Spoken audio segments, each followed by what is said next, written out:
All right. We are finally live, hopefully. There were some technical difficulties, but if anyone missed it, just recently Tyler Sass ran for a large 40-yard touchdown to the Hillman. The score is now 7-0. How do you feel about the game so So far, we've had one turnover on downs. They punted it away, and a turnover by the River Valley Blackhawks. Right after that, that's where we had that running touchdown by Sass. That was a very exciting moment, I'd have to say. It was. It's too bad we missed it, but Yeah. we're here now. We can Hopefully more to see the come. kickoff. Sass actually is does a lot of things. He kicks and he is the running back, and he has receptions too, which most running backs do. Incredibly impressive athlete. He is, yes. That's why he's here now with kickoff. A short kick received by River Valley. Oh, a drop ball and muffed. Drop ball. And it would appear that the Hillman have the ball, and it would be their ball on around the 30-yard line, the opposing 30. Seth Wilson with the recovery. Hillman back in scoring position already. Yes, that quick work at the moment. Definitely was one of their goals going into the game. Heard some of the players. They want to get them out early, break their spirits, and run away with the game. So far, they're doing a fantastic job of that. Now, we haven't seen much from TJ Pink in this game, as he has not thrown the ball at all. They've only run it. Maybe we'll see that again here. Sass in the backfield. And here's a run outside to TJ QB keep for about 9 yards.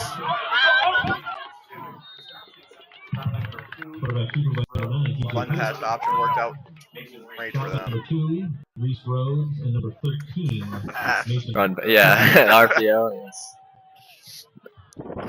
It would appear, yeah, they are just short of the first down. 2nd and 1 now. Possibly looking to run again, pick up the first down. Get it within the 25. Sorry, correction, they're already within the 25. Get it within the 20. Sass in the backfield again. 2 wide receivers to the right and left. Some motion. And a fake run, pass backward. And he will be... Logan Day stuck in the backfield trying to make something happen. Just gets stuffed by the line. Many of the opposing players surrounded around him and just stopped him for a loss of yards. It's now 3rd and 7.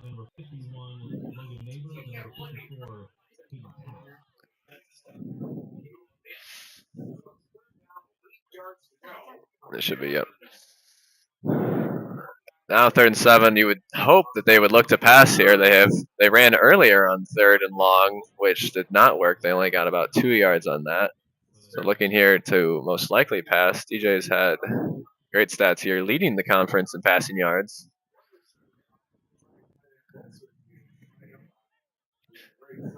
And a snap to TJ. Throws it to Lucas Ludlam, number 12. And he breaks the tackle and runs upfield. Still moving. Number 7, Seth Wilson celebrating a little early. And they will pick up the first down right around the 10-yard line.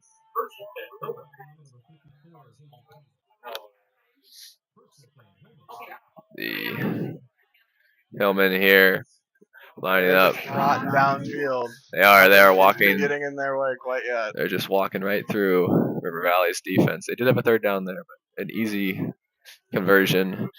Now 1st and 10. A fake handoff and a pass backwards. Again to Lucas Ludlam, but he will be swallowed up behind the line of scrimmage. That'll be a loss of 2 yards, making it 2nd and 12. Still mighty close here, hoping they after that loss. Yeah, I've seen a lot of deception strategy so far from the Hillman. A lot of motion. Yeah, a lot of motion, a lot of fake runs. Not a lot of any passes going forward yet. Mainly laterals or throwing lateral. Now the snap here to TJ, and it is another handoff to Tyler Sass, number 2, who will get not many yards, about 1. Get it back to where they started.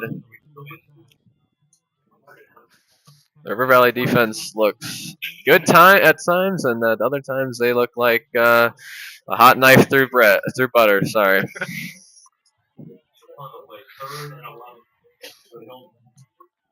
It's now 3rd and 11 for the Hillmen. Looking to convert here, just like last time. 3rd and long.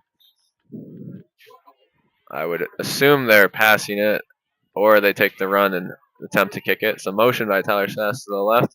And a flip to him. There's a wide open gap, and Tyler runs right through receivers, and he's still on his feet, and he falls down right around the 3-yard line. He's just short of the first down, it would appear.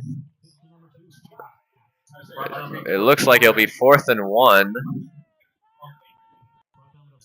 See if they want to bring out the multi-tool Tyler Sass to the kick here. If they're going, they're awfully close to the end zone. There's a couple options here. It appears that they are going to go for the touchdown. That was the game plan going in. They don't really want to kick field goals. They've had a little bit inconsistency with the field goals. So here's the snap to TJ, and it'll be a pass and a wide open touchdown for number 7. Seth Wilson. The fumble recovery and now the touchdown makes it 13-0 Hillman early. Well, with 3 minutes and 35 seconds left to go in the first quarter. It feels early because we started so late.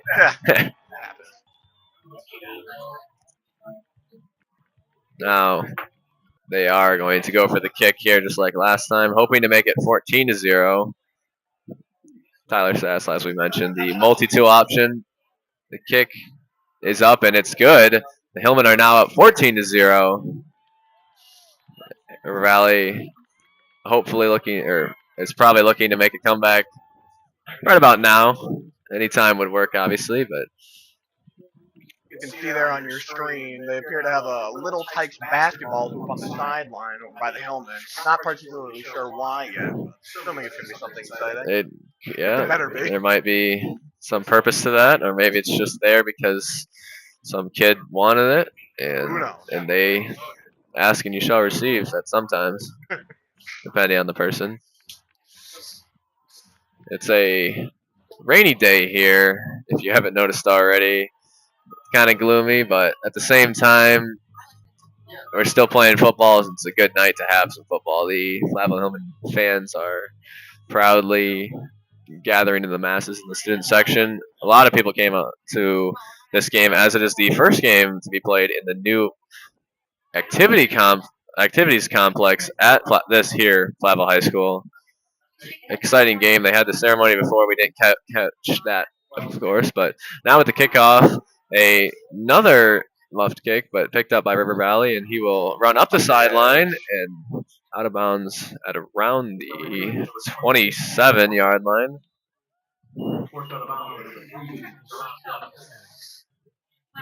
As Jonah has mentioned a second ago, it's real wet out here, which doesn't play too kindly into Platteville's pass-heavy offense. We see that in stats like TJ Pink absolutely dominating the conference, passing yards, or Davin Edge also with highly favorable reception yards. We'll be seeing a lot less of these big plays coming out of this rainy field. Now, Davin hasn't had any volume so far, as we have not really passed the ball at the Hillmen specifically. Here are the Blackhawks, who are a run-heavy offense with a quarterback run to the left side and is swallowed up by number 10, Davin Edge, with the sack. We were just talking about him. We were. Making plays on the other side of the ball anyways. And that's how he won Player of the Week a few weeks ago. It's not just the offensive stats, but also the 9 tackles or somewhere around there, and the forced fumble as well. That definitely adds to it. Now 2nd and 15 for the River Valley Blackhawks. Possibly looking to pass, although that is not their main scheme of attack. And they will hand it off to the left side, and they will get also swallowed up right at the line of scrimmage, if not behind. They are well short of the next first down marker going into the third down here, 3rd and 17 to be precise. I would assume now, I hope you would assume they are looking to pass here. We'll find out. Doesn't look like anyone's been making any big plays passing wise. Yeah, but 17 is a lot of yards to get on a run play, especially if they still, position like this. especially if you consistently run. They might still think that you're running, but And out here. and the lineman gets set. We have 2 wide receivers to the left, 1 wide receiver to the right. The pass, he is looking to pass now, and it's a pass deep to the left and incomplete, well out of bounds, not catchable by the receiver. And it will now be 4th and 17 for the Blackhawks, who I would assume are going to punt here, as that is quite the deficit to cover, especially in your own, around your own 20. Yes, they are bringing up special teams. It will be Iron Rider back for that yes. punt return.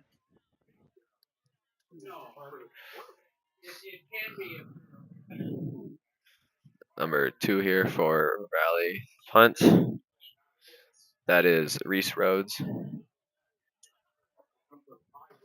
it's a fairly deep kick around the 50. Oh, fair catch. Symbol for the fair caught, but muffed by Myron Ryder, but he will recover it back around the 41. Now the Hillmen will be back on the attack, hoping to add to their lead.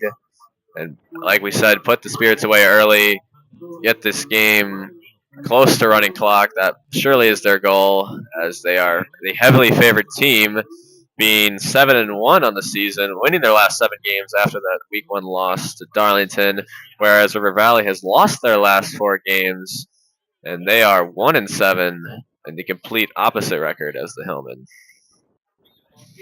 Hillman hoping to keep this momentum going into the playoffs, where if they get a win here, they're highly likely to get a home game to start off, which is always favorable.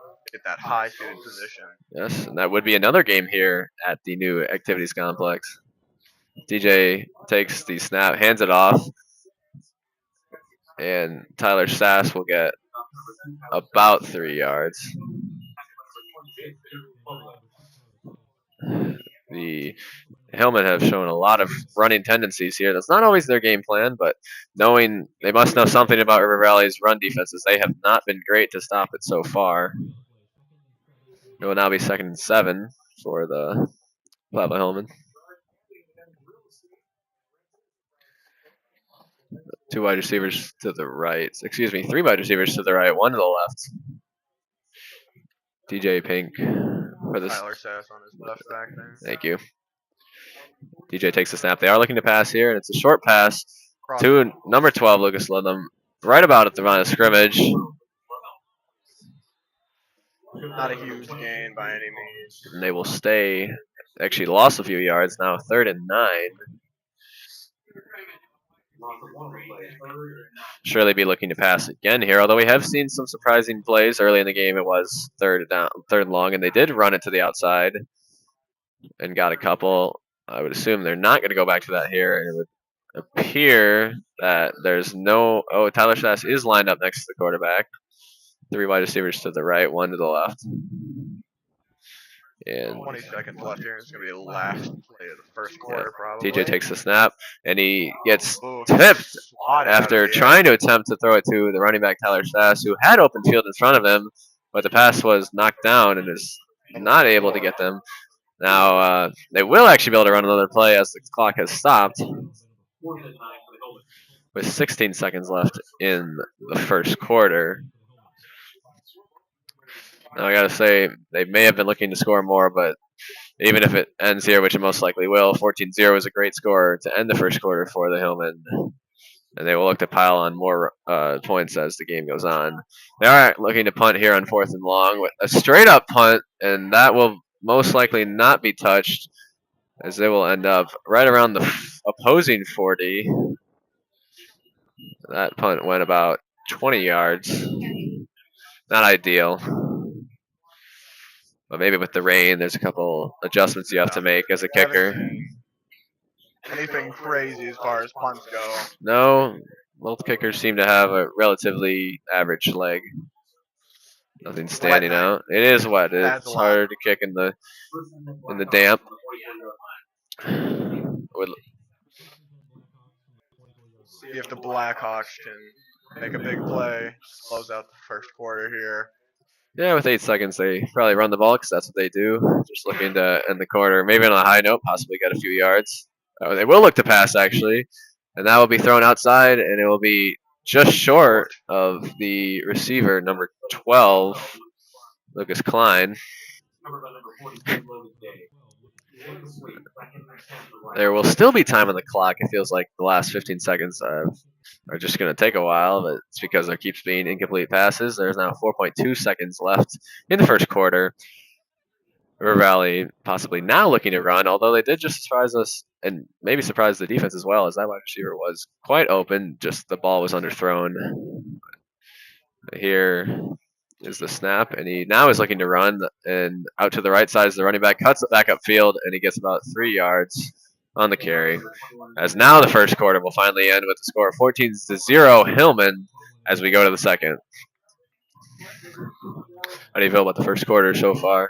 First quarter started off very hot there with that Hillman score right off the bat. Only 2 turnovers before, or change of possessions before the first touchdown. And that was a very exciting kickoff there immediately after. Fumble recovered by Seth Wilson there. And his touchdown as well. Seth Wilson's been having a pretty solid night so far, all things considered. Yeah, obviously their game plan should remain the same as they look to repeat what they did in the first quarter. If they could get the score to about 28-0 in the second quarter, that would obviously be ideal for the Hillmen, not for the Blackhawks, as they want to keep it as close as possible. I'm assuming their goal is to avoid getting the running clock, whereas the Hillmen would like to get out of here, and prepare for the playoffs. Get out of the rain. Ready. Now we should mention, with River Valley's 1-7 record, they have no real purpose in this game. Their conference standing will not change much between last and second to last if they were to lose and the last place Dodgeville were to win. But it's more for pride and bragging rights and the fact that they were welcomed as the homecoming team here tonight and the first team to play on this new complex. It must be an honor for them, but we see them now taking the snap and another run out to the left, and the running back will get about 1 yard there and make it 4th and 6. It would appear Keegan Coffey again on that tackle. He's been doing a great job on defense today. He had that early sack and several tackles. 2 or 3 so far throughout the game here. 4th and long here to the kick formation is out for the Blackhawks. Now they will be giving the ball back to the Hillmen with a chance to up the score past two scores. Sorry. There is the punt from the kicker, and it is a lazy kick about 40 yards, and it will be stopped right at the 25. Basically essentially a kickback, but a touchback. Sorry, I was losing my words there. But obviously, we don't have in high school. Nobody has the leg to get it to the end zone most times, so that punt will be still a good punt, getting from one side to the other, as the Hillman will take over at about the 25. Looking to continue to do what they're doing, drive down the field. Mainly running it so far. We've seen a few passes. A lot of them, like I mentioned, are about laterally with the quarterback, just kind of flick passes or rollouts and just soft passes. Nothing deep so far, which I do feel is where they can strive sometimes. Quarterback TJ Pink doesn't have the greatest of arms as he takes the snap here and again throws it laterally to the running back, Tyler Sass, who will get to the left and make his way out to the first down, getting about 11 yards on the short pass. Sorry, Lucas Ludlam, not Tyler Sass. Those lateral passes seem to be working for them for the most part. They did have a little bit of an issue early on with some pass block, but as they've made their way down the field, I can't blame them for keep doing these little short passes. And there's another one to Lucas Ludlam, who again will get the first down and a couple more. About 13 yards on the play, up the middle this time. We haven't seen much of that yet in this game. And the hurry up by the Hillman here. There will now be another first down. 3 receivers out to the right there, 1 to the left. DJ Pink takes the snap. He looks out right, throws another short pass, this time to Davin Edge, their leading receptionist, as he will get another first down from a first down for another about 13 yards. They seem to be consistent with these short passes, although that one was a little more medium range. They've grown into it a little bit more. They've done no more lateral passes, just a few more down the middle here. This is working great for them. This is the first time that the ball has reached the right side of the field from our perspective, as they switched fields and they were always going that way. But now the Hillmen are looking to score in this end zone, which has not scored a touchdown yet. A pass out right to Lucas Ludlam again for about 4 yards. He stays in bounds, and he actually is going to pick up a lot more than that. It's going to be more like 14 yards. Number 42, Logan Day, actually. Oh, my apologies. Fighting down the sideline, absolutely. Reaching for every last yard he can there. The Hillmen are just getting first downs on every play. They don't mess around with running or waiting for second down or third down. Is there flag on the play here? A false start called on the offense? I'll back him up 5 yards. It'd be a little harder now to get a first down, as it's now first and 15 instead of first and 10. If they were to get a first down, they would be within the 10-yard line. Someone's always got to be the first to make a flag, and it happened to be Brendan Millard here tonight, but I don't think that's going to stop the Hillmen at all. Appear to be making great progress down the field here anyway. And TJ takes the snap, hands it off to Tyler Sass, who's going to get brought down behind the line of scrimmage.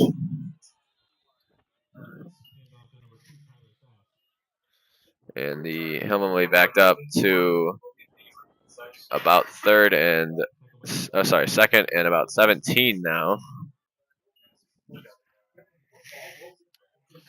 Most likely looking to pass here or possibly pick up a few yards on the run before throwing it on third down.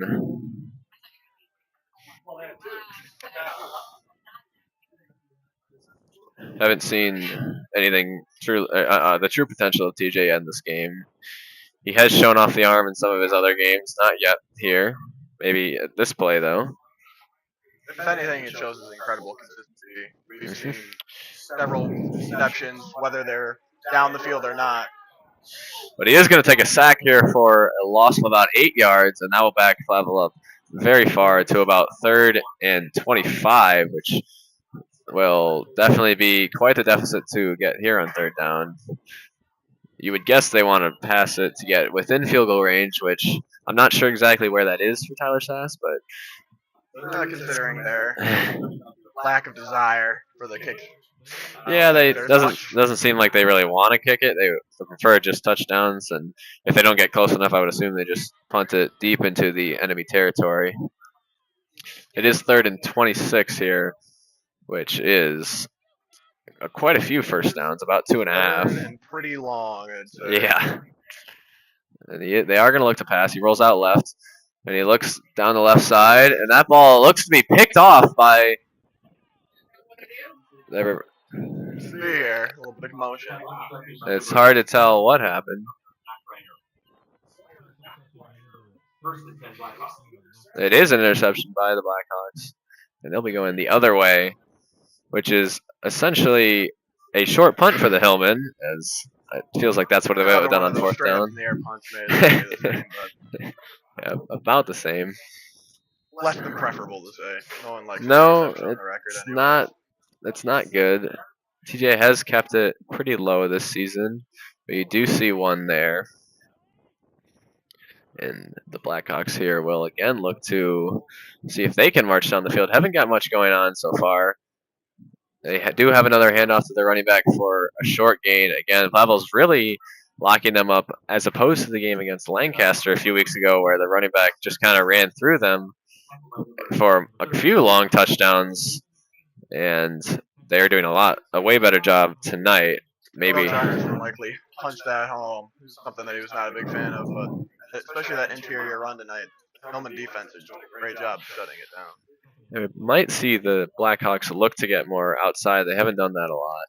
Possibly short passes. They might take a page out of our book, or at least what we've done this tonight. But they do just hand it off again. Another play is going to get swallowed up for basically no gain, about 1 yard or 2 yards.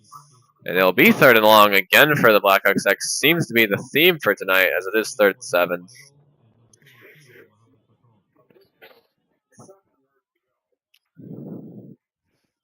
Now the Blackhawks come out with 2 wide receivers to the left, 1 to the right. Running back under center.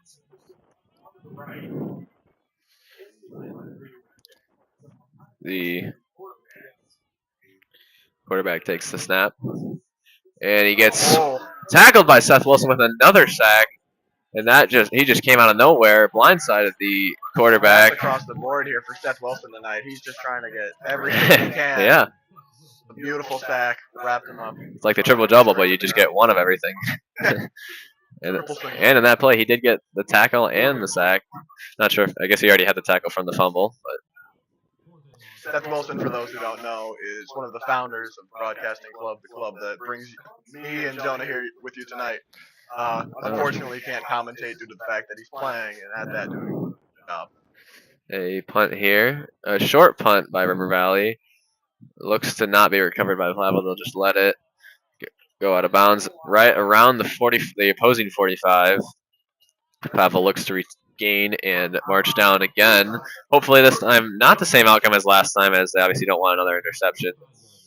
They'll look to stop speaking so early, because last time I praised Phil and they appeared to make me eat my words, to say the least. They turned it around right quick. It's true. A little better on this drive here. 2 receivers to the right for Platteville, 1 to the left. 5 minutes, 51 seconds here. Yes. Second quarter. Quarter is going pretty fast. A lot of running plays. So the clock is staying running most of the time. Sass lined up to the right of the quarterback, TJ Pink, who will take the snap and look for another short pass to Tyler Sass, who has open field out, and he runs left, and that will be a nice gain of 8 yards. Bringing the Hillman to 2nd and 2 here.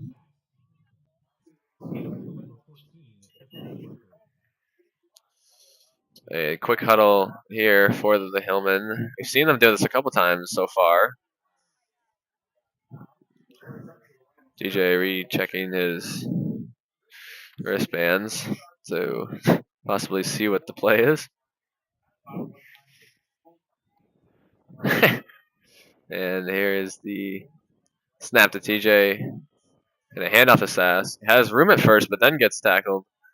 And is brought down by 2 River Valley defenders.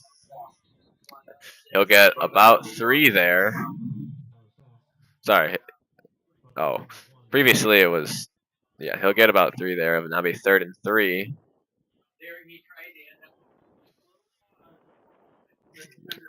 What have you seen so far from Sass? Sass has had a relatively solid night, I think. I don't think he's had any major misplays, but nothing super exciting so far. Obviously the touchdown early, though. Oh, there was that touchdown. The 40-yard touchdown. Wow. Possibly looking to repeat that here at about the just past the 50-yard line, as that will be a timeout by the Hillman. That is the first timeout called by either team. I would like to mention, if we haven't already, I am Jonah Borwald, joined here by Fletcher Klein, if that was not mentioned, on the Platteville High School Broadcasting Club. Looking the wrong way there. Bringing you this game. Again, we had some issues to start the game, but we are here now, and the game is being brought to you. We don't have any sponsors.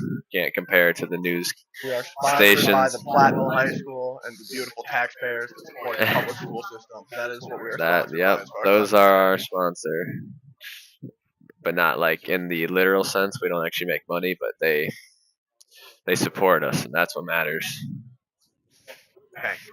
Okay. Maybe we can get some fancy corporation to sponsor us, but regardless, lined up here. I don't actually think that's legal. Right. As TJ takes the snap, another handoff to Sass. There's room to the right side, and he cuts it upfield, getting the first down, plus more. And he's still on his feet after breaking a tackle, and he's going to make his way down to the to the opposing 30, and he gets pushed out of bounds by the defense. making me eat That my is- words once again. As I was saying, Yes, not I thought a, Tyler Sass was not too exciting, but he's here proving me wrong with another incredible play there. more Managing to stay on his feet. quick somehow. huddle from the Hillman as they have another short pass out to the left. And that'll be Lucas Ludlam, number 12, running upfield close to the first down of a game about 8 there. And again, we see quick. Huddle by the Helmets. Yes, Trying to they're keep doing some that a momentum going. lot. There is not a lot of time left, so they do want to score quickly and possibly even get the ball back. But a pitch here, Tyler Sass, who will get around the left, and he's still on his feet, and he runs into the end zone for a touchdown. The Hillmen have pushed their lead up to 20-0 as the lights are flashing. There seems to be some malfunction there, or it's by design. Oh, it is the touchdown celebration. We have not seen this yet at this field, but the flashing lights signal that the Hillmen have scored. It is not shown on our display, but the expensive video board, Jumbotron, whatever you want to call it, in the corner of the field has great touchdown animations that are shown when things like that, as well as first down animations. We will see here Tyler Sass line up for the kick, and it will get blocked by River Valley, keeping the score at 20-0 Hillman. Not ideal, but doesn't really make a huge difference in the grand scheme of things. As far as games concerned at It this is point. still a 3-score game regardless of that extra point. I'm going to take a strong lead here. May not be exactly what they're looking for, but all things considered, they've had a pretty spectacular night so far. They have. Possibly look to add on here, though, if they could get a quick interception, fumble, some type of turnover, or even just 3 and out, they could recover the ball. There's a fly, and take it down for another score, which would be great momentum into halftime. We now see the Blackhawks coming out for the kick. Sorry, to receive the kick. They have 2 returners back. Tyler Sass once again taking no time off. Touchdown to a AT right to kick off. Yep. He They gets keep him working. all 3 plays right in a row. It's not always what football is known for. There are, the higher level you get, you take a break most of the times between plays, but in high school you need your best players to do what they're best at, and he's the Hillman's best kicker and their best running back, or at least for what they use him for. They perceive him as the best running back. You do see touches to Riley Donahue in the red zone, who has about as many touchdowns. He has 5 touchdowns on the year as opposed to Tyler's 6 touchdowns, but they're all very short gains. You do see a nice kick here by Tyler Sass, returned by the Blackhawks. They will bring it out to about the 25, and there seems to be some commotion on the field. It's hard to tell. It would appear it is River Valley's ball. No shenanigans there.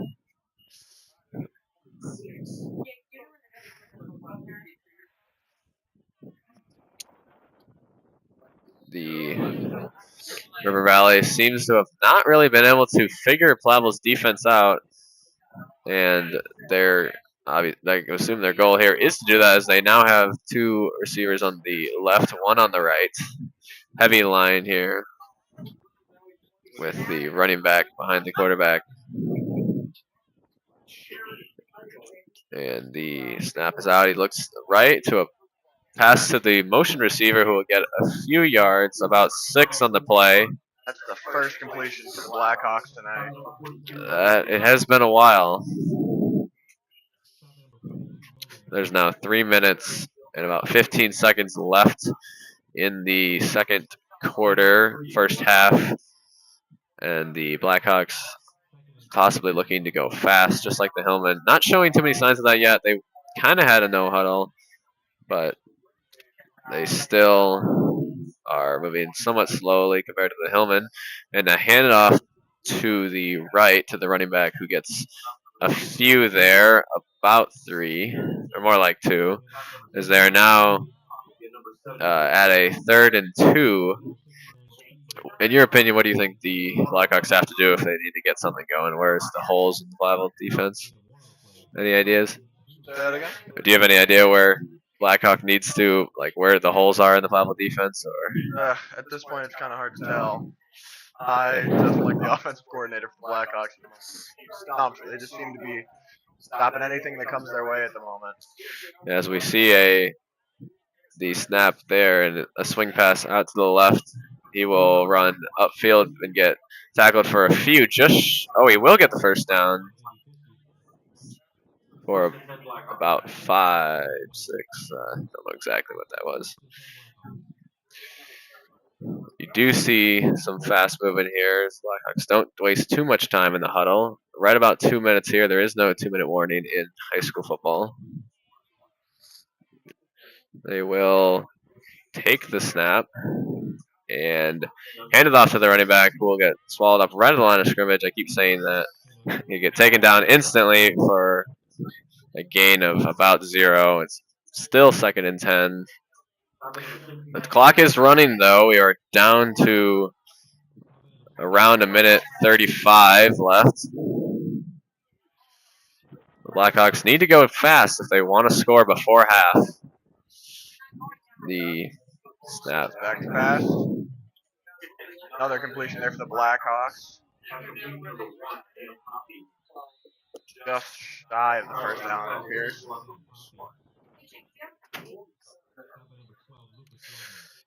It would appear a timeout was called by the Hillmen, their second of the game. There's 1:12 left in the game. Reminder, the Hillmen are up 20-0. River Valley trying to muster up some type of end of half score before they go into the locker room and rethink things over if they want to win this game. Whereas the Hillmen are riding a high, the momentum that they just had after scoring the touchdown recently, as well as the whole half, as they have dominated defensively, not allowing more than 3 first downs max in a drive, I do believe. Seems to be about everything's 3 and out or some type of turnover. It has gone pretty fast. The key players for River Valley, obviously their star running back has not seen, or he has seen a decent amount of touches, but he hasn't seen a lot of yards. Andy Fisk, that is. Whereas they have not thrown the ball too much. Their number 1 receiver has not seen barely any volume.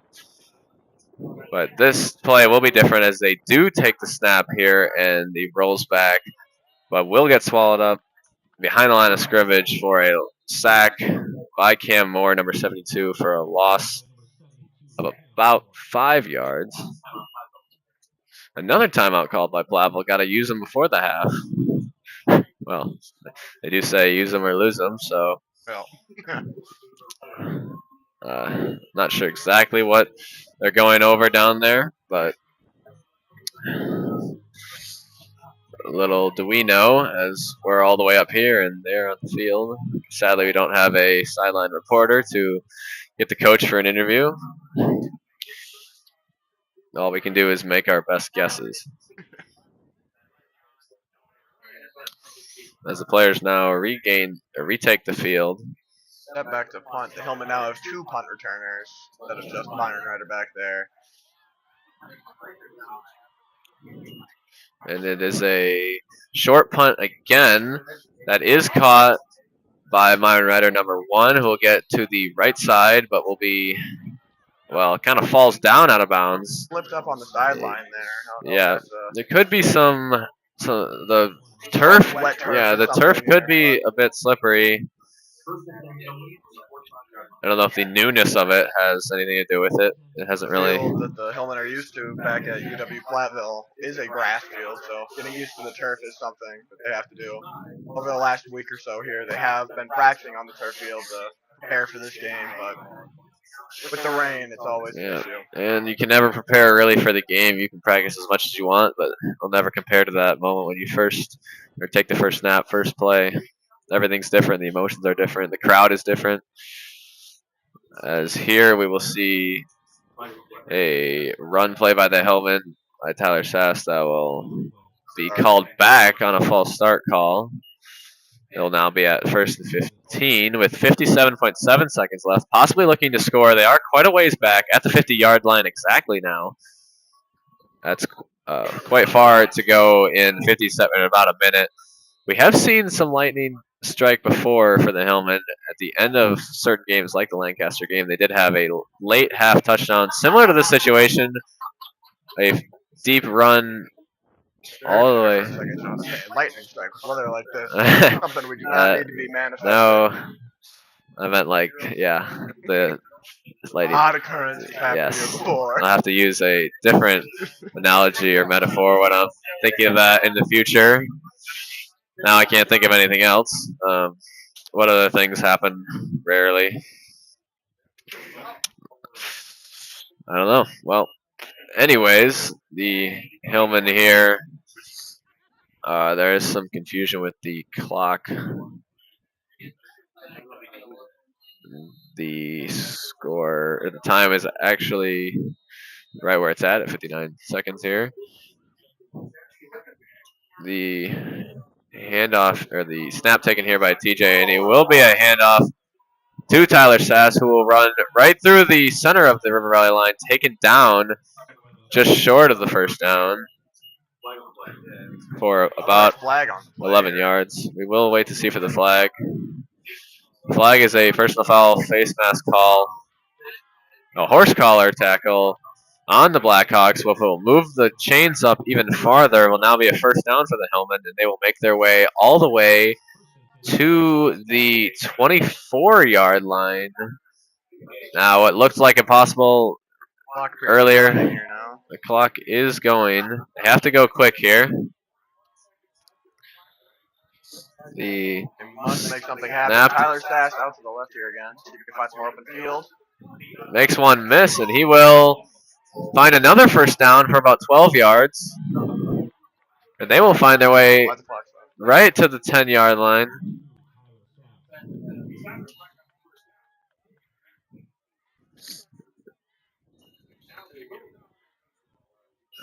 The Hillmen spiked the ball to stop the clock there with 24 and a half seconds left in the half. They have some time. They could also spike it again, although if they don't get the first here and then spike it, will bring it to fourth down with the first down markers right around the end zone as they find their way back onto the field here. You see two receivers to the left, two to the right. It'll be 2nd and 10 here. And TJ Pink will take the snap, and he will throw it out to the right side. It'll be an incomplete pass intended for number 42, Logan Day. A little overthrown, out of his reach. I guess underthrown. And it will now be 3rd and 10 on the 12-yard line for the Hillmen. Looking to Make something happen Yeah. here. They're awfully close. They are. It's interesting to know if they don't get it here, will they take the field goal, which has not been there. I haven't really seen any field goals from them this year. Obviously, I don't go to every game, but the home games at least, haven't seen many. Here is the snap from TJ Pink, and he will. Oh, That ball will be just incomplete in the end zone. pass intended for Davin Edge there. Their star receiver, Devin Edge, cannot come up with the ball, or come down with the ball. The rain might be getting to him. It was an awfully good pass there. Just about in the hands, but couldn't quite make the play. Now, we did talk about this a little, but they are going to go for it on 4th down. Not looking to kick at all. They want 7 or nothing here. There is only about 17 seconds left in the half. They still have Tyler Sass, the running back, lined up behind TJ. I don't think they're going to be running here on 4th and 10. TJ takes the snap and throws to the right side where the ball is just out of reach of the intended receiver. I do believe is number 10, Davin Edge. Again, looking to his way both times, trying to get him some action, but unsuccessful both times as River Valley will take over here. Not much you can do with 13 seconds. Never know. There's always a dream. They will send their team out there for one, maybe two or three final plays, depending on incomplete passes. We haven't seen much from the quarterback here. Seen maybe if he'll throw something deep.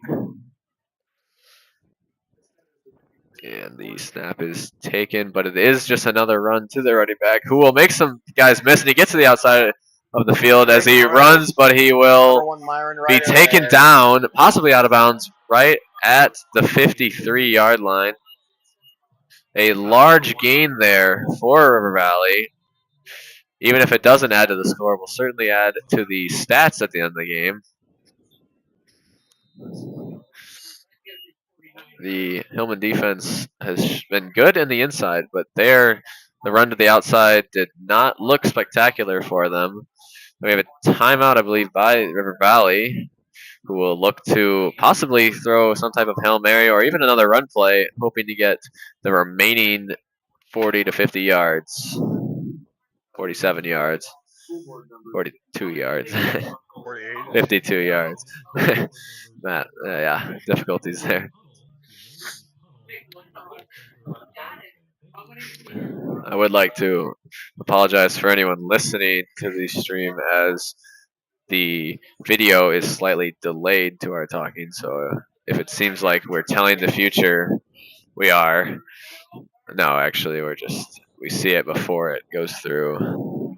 So any apologies if that creates any confusion. I thought it was like Disneyland. We weren't supposed to reveal the magic. Well, No. I feel like it'd be better to let them know, and also remind ourselves to talk a little slower, wait for the play to happen. But we can see River Valley here lining up, looking to pass, I would assume. But on the flip side, that does not happen. The half will be over now. We close out here. Half. Score at the half. Sorry, you got it. Blackhawks 0. Could be a kickoff to Blackhawks. Half? What? Blackhawks will be receiving. They should be, based on my calculations. Now, obviously, those could be flawed. Now, the lights here, as you saw, are quite exciting. The must be on some type of program where they can flicker like that, but I've never seen that before. All I can say is pretty neat. The first time I saw it, I have to admit I did think that something was wrong and that the lights were turning off, but it must be on purpose because it happened multiple times. So somebody's doing it. Every time something exciting happens, when there's a touchdown. Error. Well, or it could be that, possibly. Now both teams have returned to their locker room, looking to game plan. Now, what do you think? Let's start with Platteville. What do they need to do in the second half? Obviously, they're quite the advantage already. Big on momentum again here. I think they did a great job every time. They had those big plays often were what really helped them out, but they were just doing a great job chugging down the field. Those little short pass plays with DJ Pink awfully consistent. Several receptions. He did have that interception there in the second quarter, but throughout the rest of the game, we've seen a pretty spectacular job on his end. Yeah, that was so long ago, I really remember it. All I remember is all the good run plays that we saw from Tyler Sass, who is hopefully looking to continue his hot streak from the last few games and this game, as well as I was going to mention the River Valley needs to obviously turn the momentum to the opposite of what Platteville wants to do, bring it back, and we will go to a short.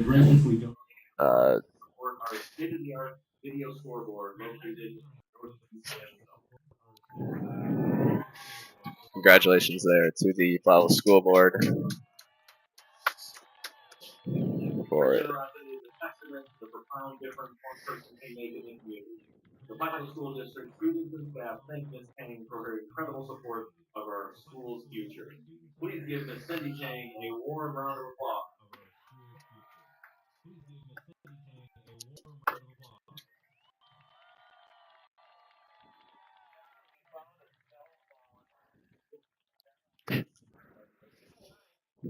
some recognition there to That has radiated enthusiasm and pride in our community. We gather here today to inaugurate our newest accomplishment, the Platteville Activities Complex.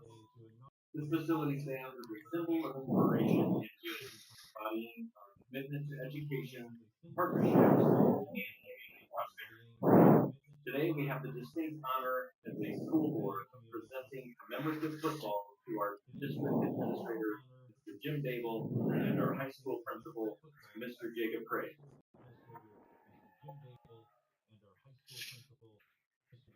congratulations there if you didn't catch it to the principal Jacob Craze and the superintendent Jim Babel.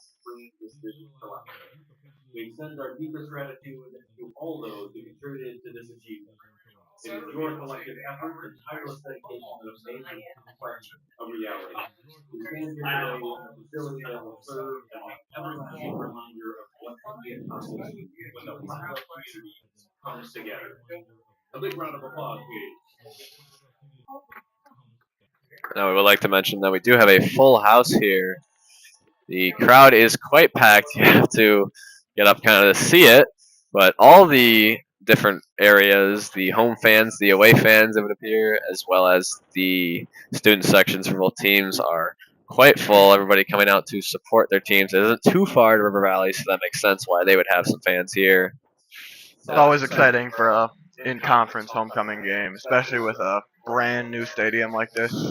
Really testing the 1,500 person capacity of the stadium we have here. Yep, and we will now see a demonstration or some sort of project halftime show here from the Platteville High School band team. Platteville High School marching band is actually headed off to state tomorrow for a competition performance. I don't remember particularly where, but regardless, really exciting for them. They're coming towards the end of their season as well as far as marching is concerned. Let them take it away from here, even if you can't hear it. It's a pretty spectacular performance.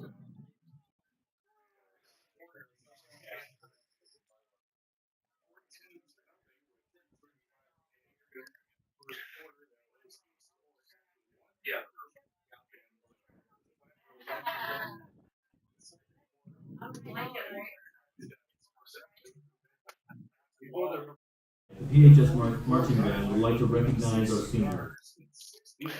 Sorry for that. Oh.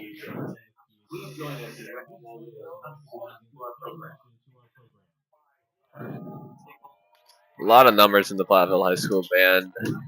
Don't know the exact amount, but even just eyeballing it out there, there's at least 30 people dedicated to improving their craft in the band arts, music arts. Obviously, there's a lot of seniors that they will go through here. Nicholas Rohu, senior of Jan and Philly Rohu. Michael Warwall, senior of Devin Roman. Logan Helwig, senior of Jamie and Pam Helwig. Sawyer Rock, senior of Tina and Scott Rock. Sarah Swenson, senior of James and Rebecca Swenson. Anya Custer, senior of Keith and Deborah Custer. Haley Harry, senior of Dan and Sarah Harry. Lily Otto, senior of Ann Otto and Bill Otto. Courtney Tyson, senior of Jason and Sarah Tyson. Cece Wolf, senior of Sean and Jennifer Wolf. Ava Hollingsworth, senior of Les and Lindsay Hollingsworth. Ankissa Montgomery, senior of Sarah and Lauren Montgomery. James Priest, senior of Tom and Peggy Priest. April Chapman, senior of Brian and Angie Chapman. Marcus Fonsler, senior of John and Kelly Fonsler. Owen Griffin, senior of Megan and Kate Griffin. Will Hart, senior of Doug and Lisa Hart. Amy White, senior of Adam and Rose Burning.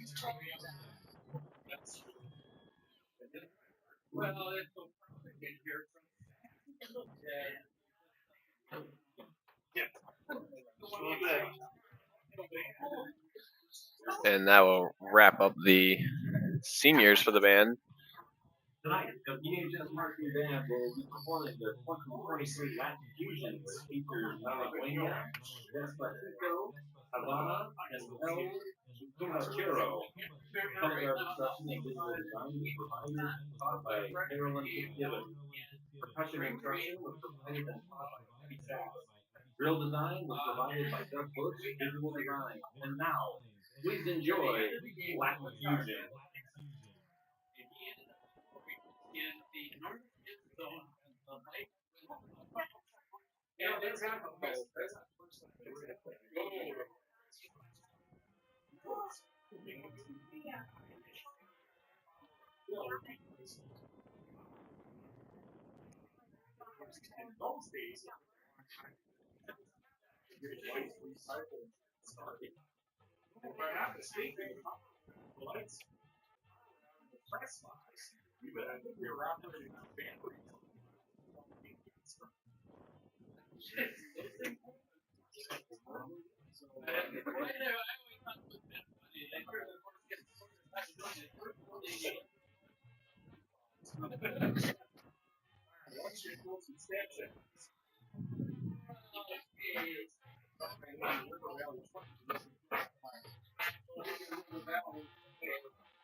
here that the band is completed with their performance.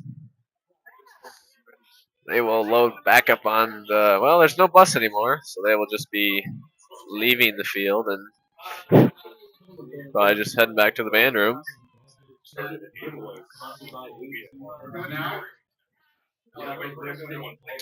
Halftime is coming closer to the end.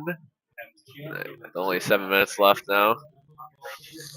Should maybe mention the raffle here. Obviously, no one online can participate, but that is a thing. If you come to some of these games, you The first 1,000 attendees were lucky enough to get a goodie bag that was That provided too. with a ticket. A little bit of an incentive if you came out in the rain.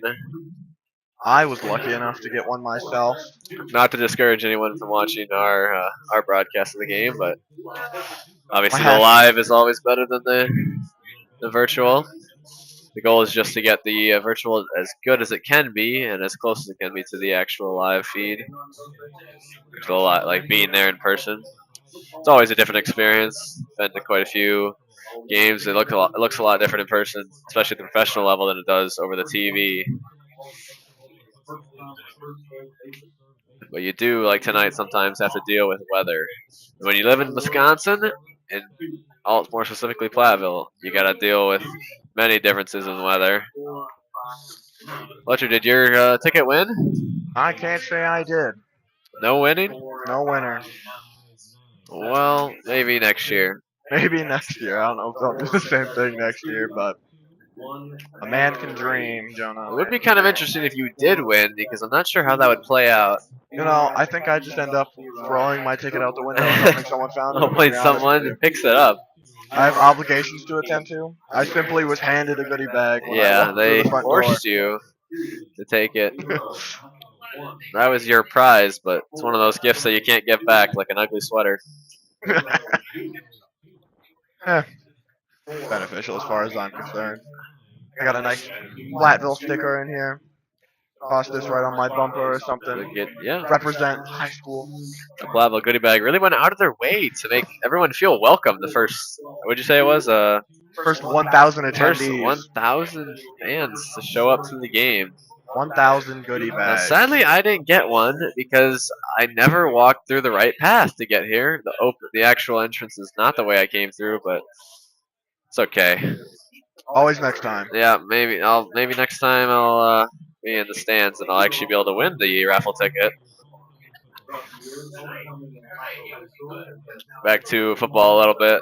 Both teams here, Platteville and River Valley, have seemed to kind of show some trends from the last two games. Platteville's last game being a shutout win to Poinet, where they won, I do believe, 43-0. 42-0, sorry. 43-0, as opposed, in their game before, Richmond Center being 42-0. They have not let up a score in the last two games, and this game as well for the first half, as well as the opposing River Valley team didn't score at all against Richmond Center in their last game. They lost 0-17. They also haven't scored in this game, so both teams are kind of showing the same trend here, possibly changing as we are getting close to starting the game here. Now, if you are wondering what's happening in the bottom left-hand corner of your screen, that is the homecoming court, I do believe. We are blocking up the first 5 or so, or 4 of them, but Yeah, you can't see regardless. that. Nope. Oh. I made a mistake.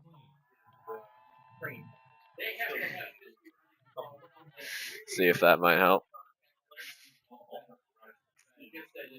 You see there, some of the players from the football team had to come out of the locker room for this quick homecoming court celebration and taking the picture. I do believe they'll be announcing homecoming royalty too. Find out here in a second, I suppose.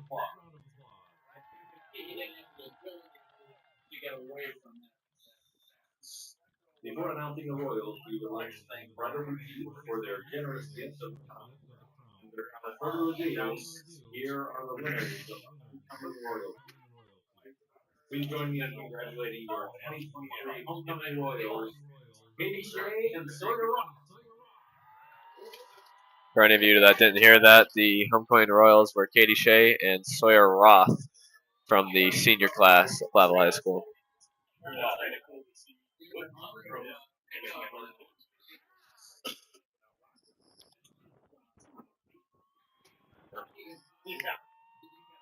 It's always fun night it's always fun on homecoming night. A lot of things going on throughout the week.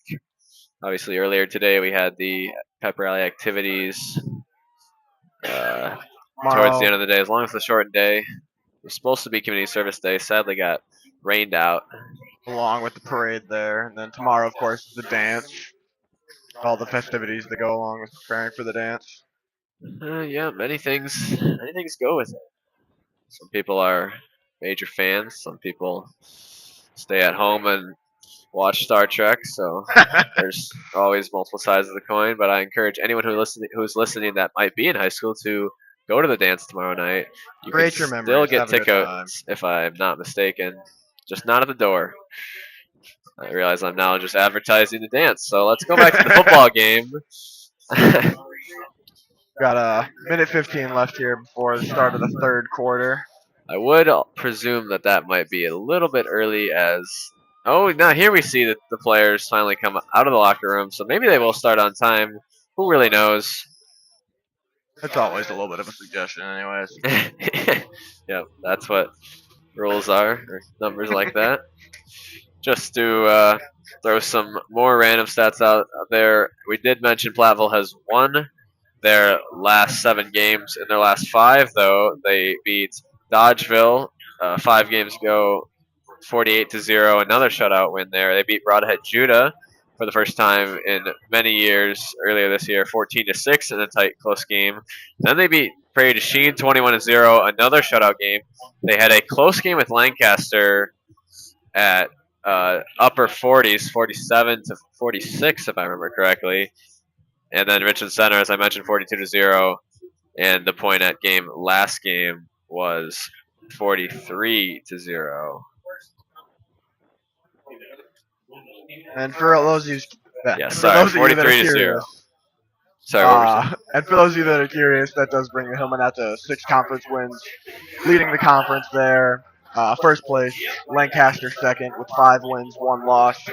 Prairie du Chien in third with 4 wins, 2 losses. Broadhead Judah, 4 wins, 2 losses. Richland Center, 2 wins, 4 losses. River Valley, 1 win, 5 losses. Dodgeville, 0 wins, 6 conference losses there. Solid The standings Hillman. this year. You obviously see the high teams and the low teams. It's always good when your team is on the high. Absolutely. For a Hillman couple here, of reasons. You get very fans. exciting. Sorry, yep. You get fans in the stands. You win games. That's good for the players, and it creates a reputation.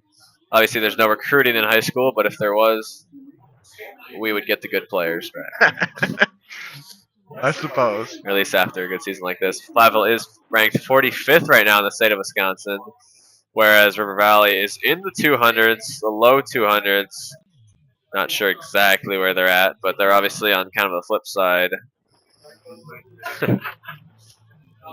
That is somewhere here. I'm not going to be able to find it in the time allotted.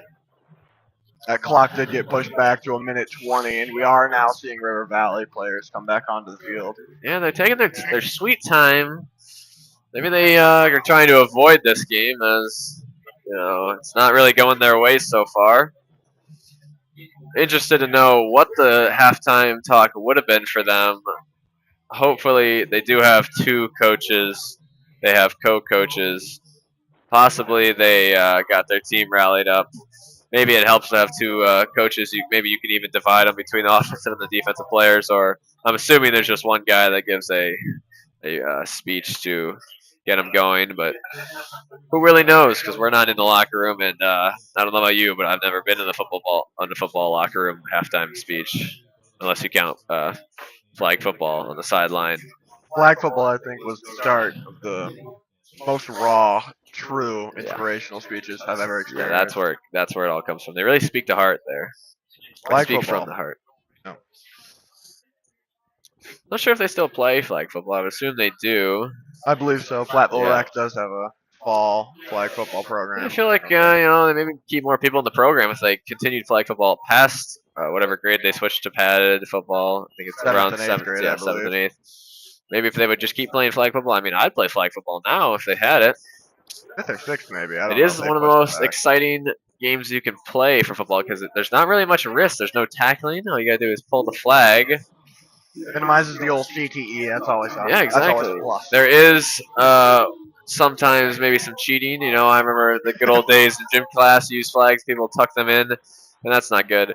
But we are getting started here with a kickoff from Sass again. A deep kick returned by River Valley, and he will make his way up around the 20-yard line to be tackled by the Hillman.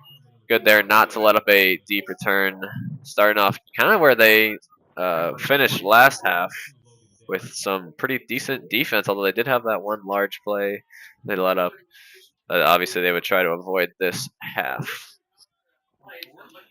But at the same time, a lot of the things they did last half, they are looking to do the exact same thing this half. As I will try to move the thing back down. The River Valley here comes out of the huddle with two receivers to the left, one to the right, with a running back behind the quarterback. I would assume. See the rain and mist flowing past those lights there. The wind has definitely picked up. The wind has picked up as we do see a nice run here to the outside. That seems to be Platteville's weakness so far in this game, as the running back for River Valley will get about 15 yards and bring them up to the 42-yard line, which is already completely different than what happened in the first half, as we saw them getting stuffed at the line of scrimmage many times. But here, obviously, taking that for a good gain.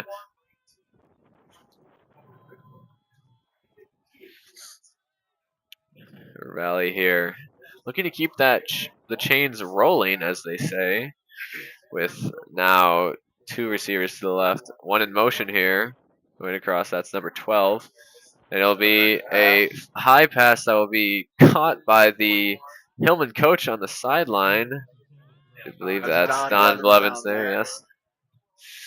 He don't want any spectacular catches to be made, so not that they were going to be, but showing the hands there. I haven't really seen many pure spirals so far from River Valley, or really either quarterback, but mainly River Valley has thrown some wobbly balls that I've seen. That's an effect of the rain. It could be. Or possibly just circumstance, let's say. There is a pitch to the right side that will be cut back upfield, and he will get essentially back to the line of scrimmage, maybe gaining a few. Sorry, yes, forgot. They will be back at 3rd and 13 now,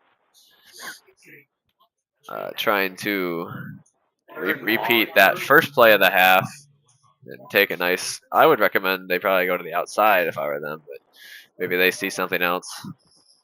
Find out. I guess you could mention though all the best. It seems like the best skill players for Platteville happen to be on the outside. Though you have Davenage and Lucas Ludlam usually playing cornerback, as they will throw that right in Lucas's vicinity. The intended receiver, number 12, Lucas Klein for the Blackhawks, but it will not be complete as it falls incomplete out of bounds. We've seen that quite a few times. The ball is going out of bounds, not even being touched by the receivers. We'll probably try to fix that. Not making any big plays there on that pass game. Trying to get their mojo back, I believe, first half, but they haven't had as much success here. Do see River Valley looking to punt here. They have not shown anything spectacular yet on the kicking side. We do see a nice solid kick there, as it will go decently far to Myron Ryder, number 1, who will take it basically where he caught it, right out of bounds around the 40-yard line, right about the 39, on their own 39. I was nervous because I saw that second quarter, that big play by River Valley, that runaway play. Myron Ryder was not looking in the best shape after that tackle, and again, he appears to be having issues with his elbow or something. He's trying to wind or work it out. Yeah, he hasn't always had the greatest role, but he fills in the third to fourth, fifth kind of wide receiver role.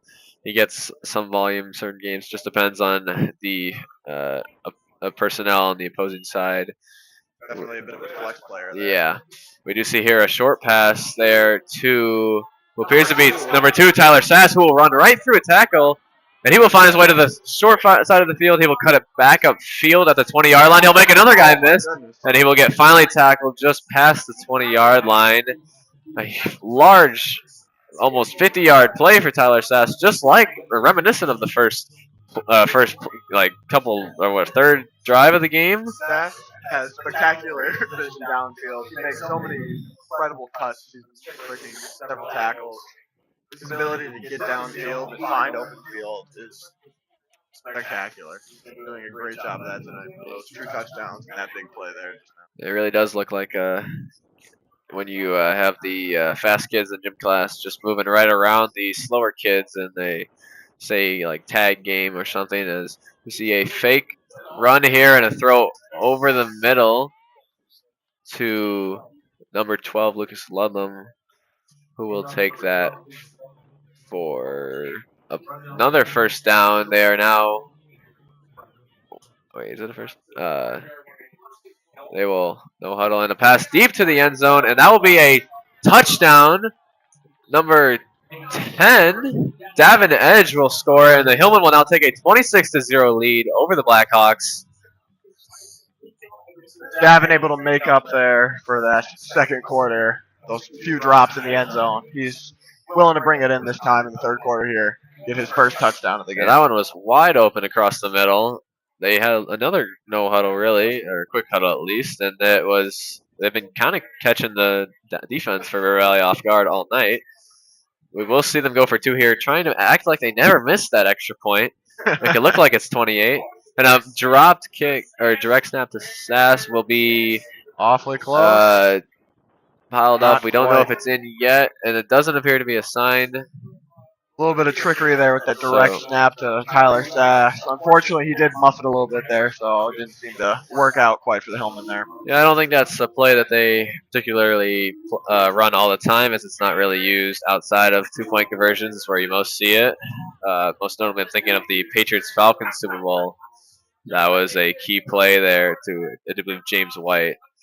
It worked for them. It didn't work for the Hillman here. Sadly, they're not pro-level football players when it comes to snapping, although you do see some mistakes in that level of the game too. So just shows how they do get better, but there's always mistakes that can be made. And hard to make critiques like that in a game like this. With all the rain, it's a very wet field. It's a new environment for the Hillman. Regardless, 26-0 for the Hillman now. 9 minutes, 20 seconds left in the would quarter. appear to be some possibly technical difficulties here. I'm not sure if the feed is correctly displayed. Regardless, the Hillman are lining up to kick off here. Number 2, Tyler Sass. Ready once again.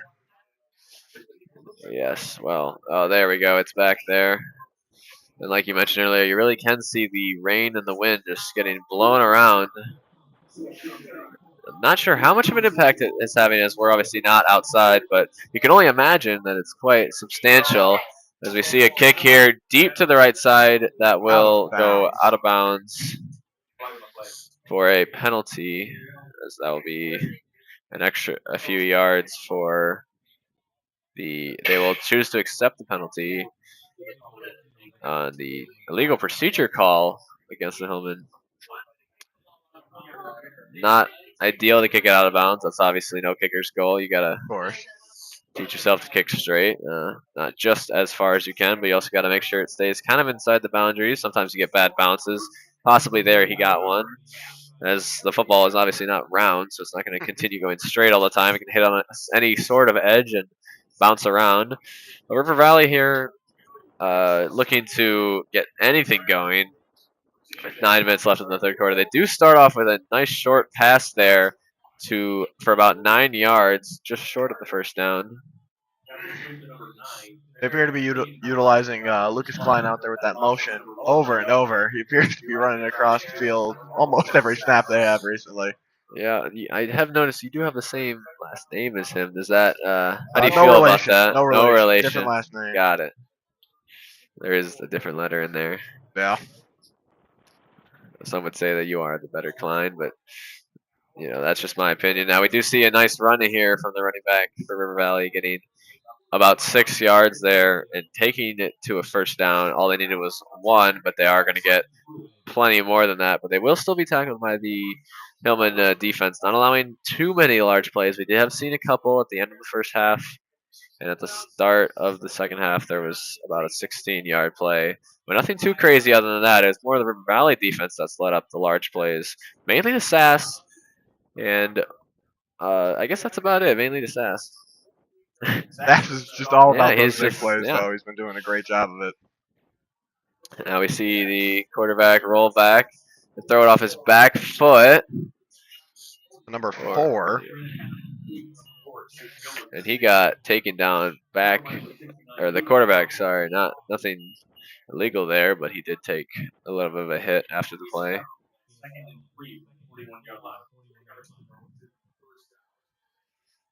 It's now 2nd and 3 for the Blackhawks on what seems to be One of their best drives. Yeah, of one the of their game best so drives. far. Getting to the other side of the field, they haven't done that many times tonight. Maybe they'll even get a field goal or possibly a touchdown even and capitalize on this as we see a run there to the right side for a few. Short of the first down, about the same spot as where they started. It should be about. The Hillman appeared to be doing a much better job of stopping that outside run here. I haven't seen too many big plays. There was one there at the beginning of the quarter. Yeah, but I do feel like they are susceptible to the pass though. If River Valley would throw in, they do sometimes a good job of throwing in some passes outside of their casual run plays. Mhm. And it has seemed to work a little bit, as sometimes they get sacked. But here's a pitch to the Pitching it left out side, a again.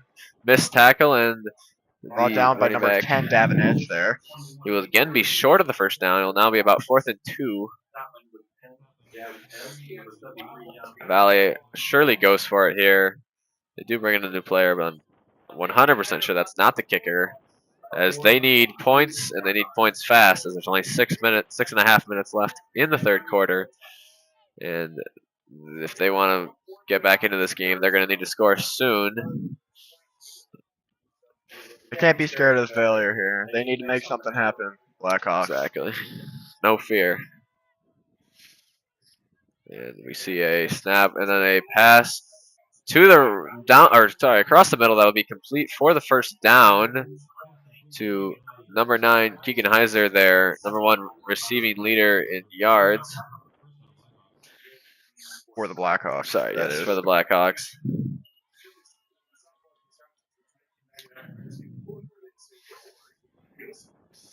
Now, like I just mentioned, they do seem to have quite a bit of success when passing, as that was even a pretty nice catch. Obviously, there was no one directly near him, but I definitely could have got knocked away with the cornerback trailing or linebacker trailing right behind him. Absolutely. We do see a run play here get just absolutely destroyed right where they started it, a loss of yards, at least 2. And Seth, again, having his name be heard, has just had quite the night. A little silent in the recent history of events, but he's back in there now. Yeah, he's getting his name in there.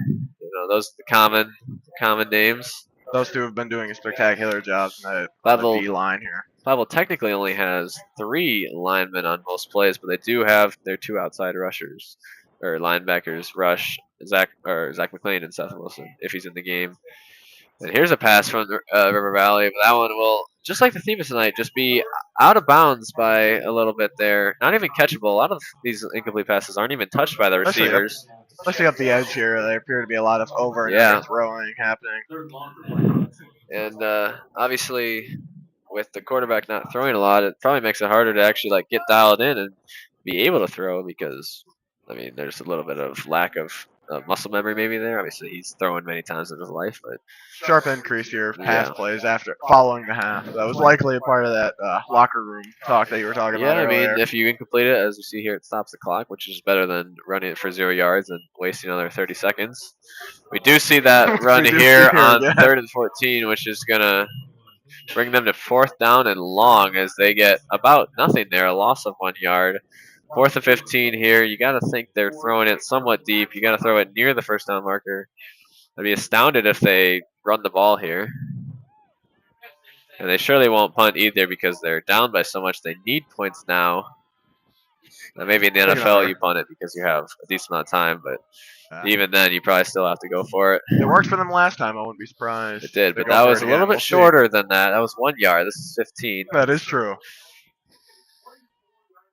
He drops back, and he's getting a lot of pressure, and he just throws it away with his non-dominant hand. That's not seen very often, but it would have been a very tough pass across his body.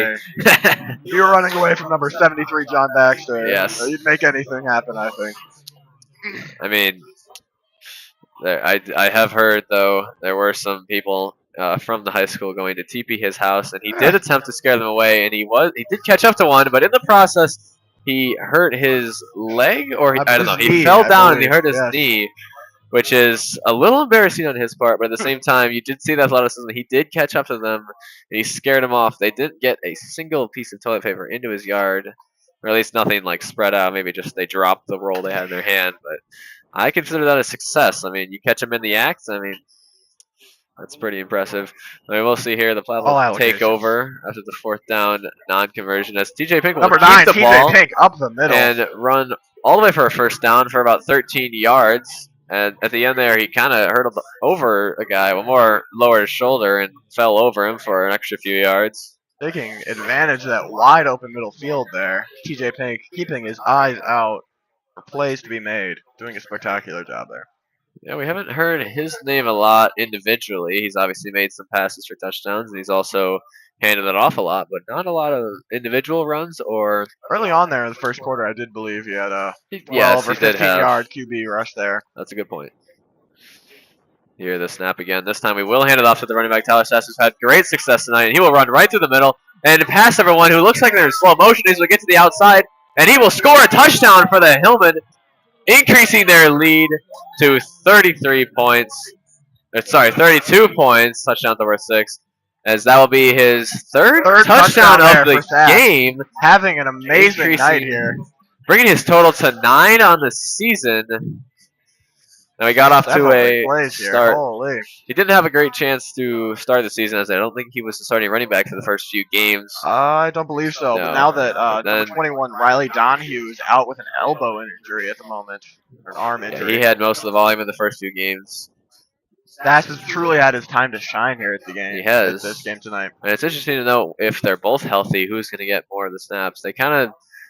Oh, and another 2-point conversion, but this one will be dropped in the back of the end zone by number 3, Jerron Blevins, who we haven't heard really at all tonight, except on defense a little bit. The score will stay 32-0. Kind of an odd score for a football game. Regardless, Hillmen are on track for their goal here, 50 points by the end of game. That would be, that would meet their expectations. I heard their coach kind of wanting it from the first half, but don't think that really happened, and nor was it really plausible. But if they could still get there in the game, it would probably be their highest scoring game. Oh, they did have 54. Sorry, that's not them. It would be their highest scoring game if they get to 50 of the season. Would be quite the accomplishment. Be a great way to open up the field here, starting the first game of the activity complex. So far, the Hillmen are having an amazing night. 32-0 is definitely nothing to scoff at. There are certain stadiums when they used back in the day they'd play football and you'd score a certain amount of points and they just turn off the scoreboard. The game would end. There used to be somewhat of a, not sure when this was, but sometimes there was kind of a score limit if you score so much. Maybe 50 would be the mark there, but sadly our scoreboard doesn't turn off after that. But it'd be kind of cool if they just ended the game.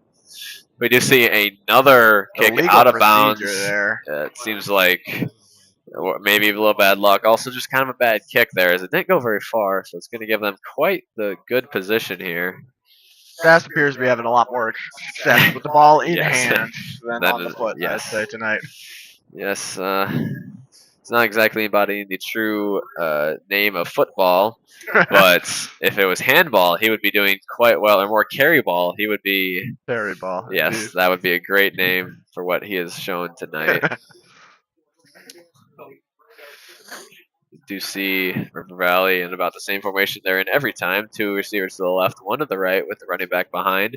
They're going to pitch it to him here, and he will find some room, but not really, as he will get tackled before the line of scrimmage with about a loss of 1 yard. Bringing it to 2nd and 11 for the Blackhawks. They really need to do something. I know we've said that about 30 million times, but the score just keeps piling against them, and if they really want to come back, they need to. It's got to happen now. They really haven't found anything that's been a major success. They've had a few isolated plays here, but Yeah, but they haven't been able to do anything with them. We haven't even seen their kicker except for on punts and kickoffs. We have no idea what he can do. Maybe he can make a 60-yard field goal. Probably not, though, as we are in high the wind school. against them, I don't think they're any better. Doesn't seem likely. And a bad snap here leads to what almost was a fumble, but will be recovered for a sack.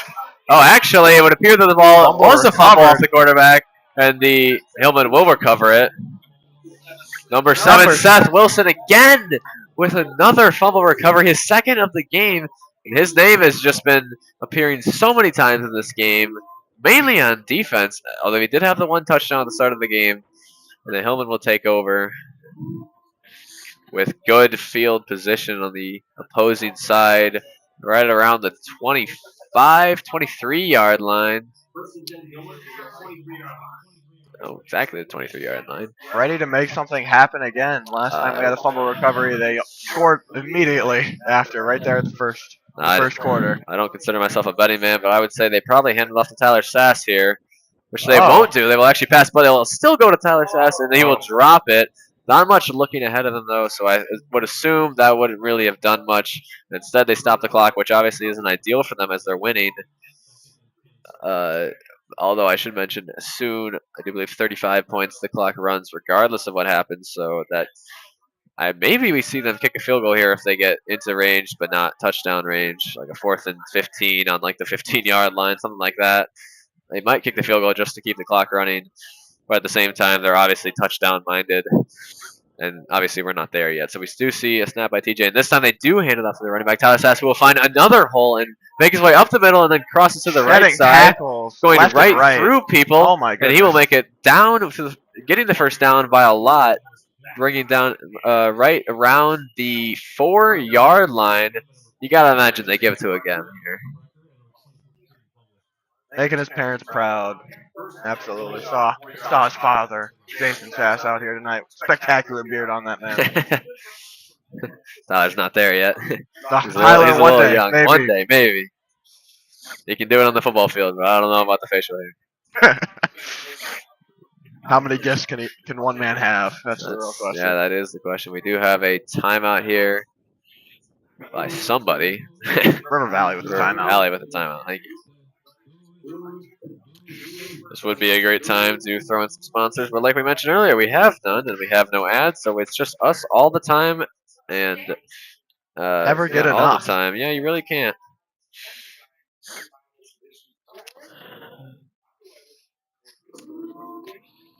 I don't know if I mentioned this already, but River Valley's running back Andy Fisk, who we have seen quite a few of, or a lot of tonight, but he hasn't really done anything too spectacular.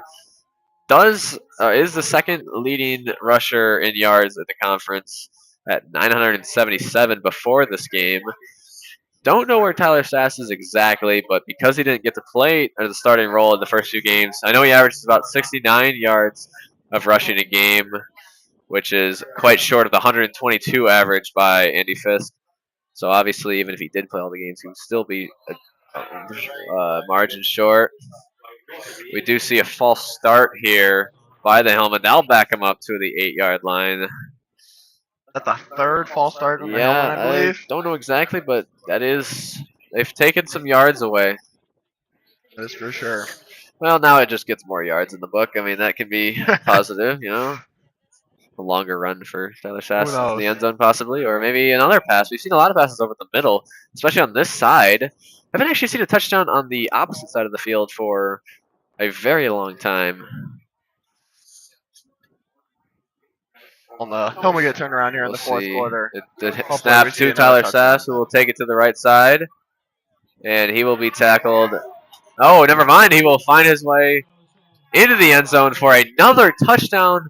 The group's knocking over the fourth. pylon there. Tyler Sass. Fourth of the game. Really putting on a highlight day for him. It's such a key moment. The homecoming game for the Hillmen. First game of this new complex. And he's putting on a show for everyone. Absolutely. If I'm not mistaken, it appears Tyler has almost matched his season touchdowns. Wow. Well, he did start with 6, I think, and he's at 4 now. So he's Just about. that is quite a few. And I actually have. We do see the call to be confirmed as a touchdown. And that'll be 38-0. The Hillmen are not going for 2 this time. They don't see really much of a positive to that, so they're just going to take the simple point, which is still sometimes difficult to make. But you do see Sass again kicking the field goal, as he does for everything. And that one will be good. He has made 3 of 3, I do believe, tonight before they started. Oh, he did miss 1. He did miss 1. And then they started going for 2. But now we're at the point where he's back on track, 3 for 4 in the game. Not too bad for a high school kicker. Not sure what Can't that complain exactly with Tyler tonight, though. You can't. You can't really. Not a lot of negatives. Even if he could fumble 3 times and it'd still be fine.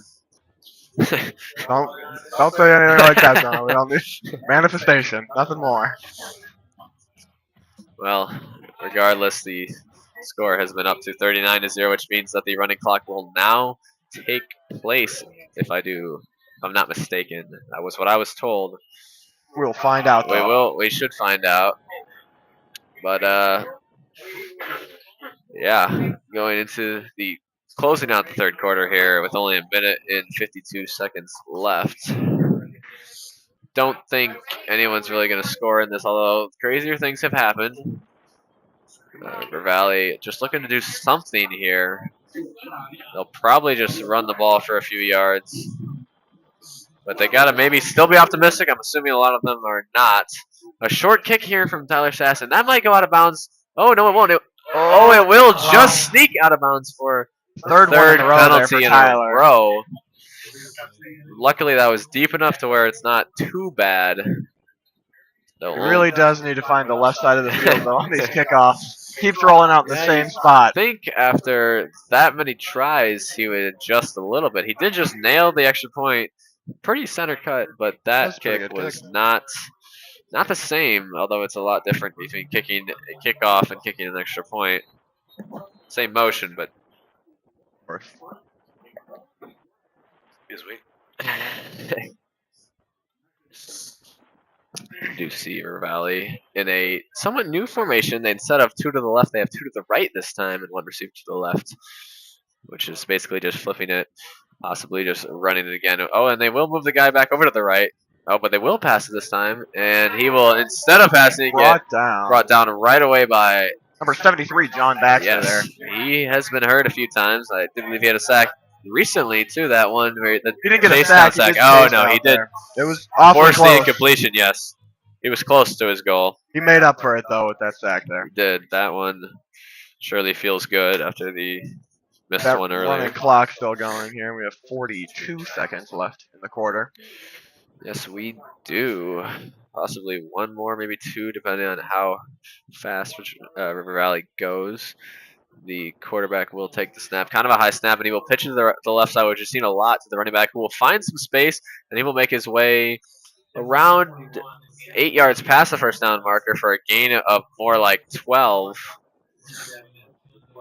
A tackle by Davenage. 15 seconds. Valley wants to hurry up here, get 1 more play in before the end of the quarter. It seems like they will try to get one off, but it'll have to go fast. And I'm thinking that they're not going to get this play off as they are now heading away. And there's no way that this is going to happen in the next few seconds.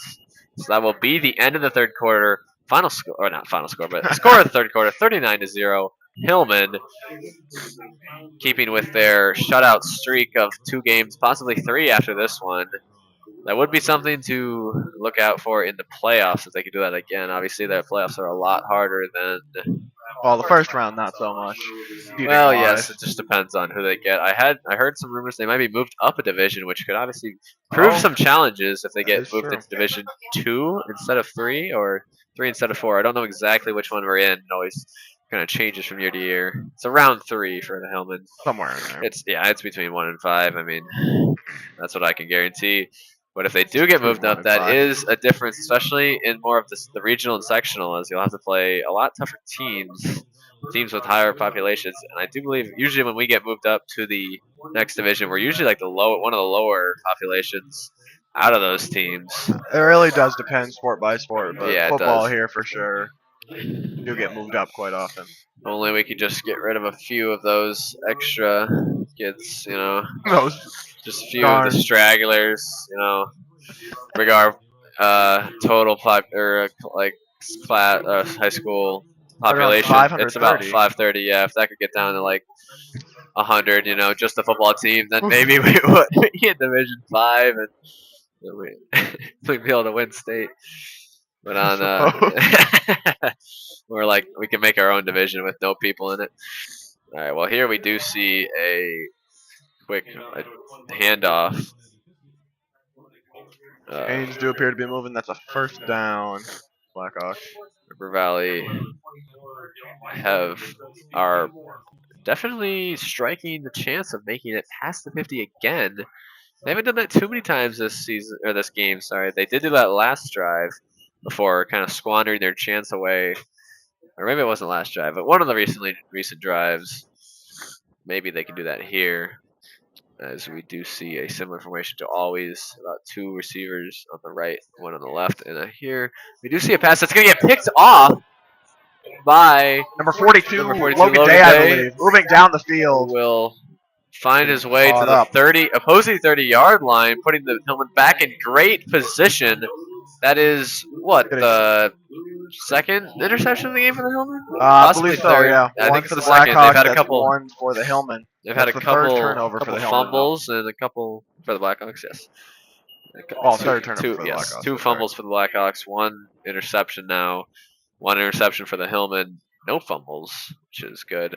Obviously, there's been some turnover on downs, but those are too hard to keep track of in our small brains, so we're just not going to mention those. I'm sorry, your large brain, my small brain.